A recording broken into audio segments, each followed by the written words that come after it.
tayo. Hello mga madiskarter, for today's video magluluto tayo ng chicharong bulaklak. Pwedeng pang ulam o pang pulutan.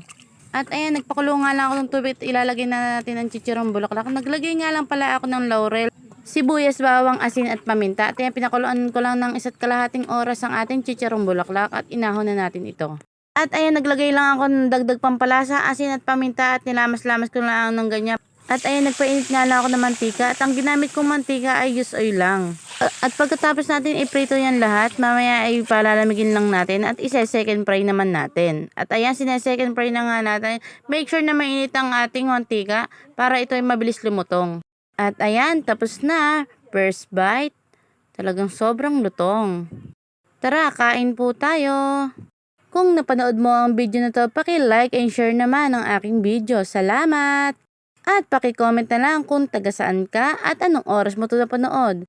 At paalala lang mga kabadiskarte, hinay-hinay lang sa pagkain ng chicharong bulaklak. Dahil lang sobra-sobra ay nakakasama sa katawan.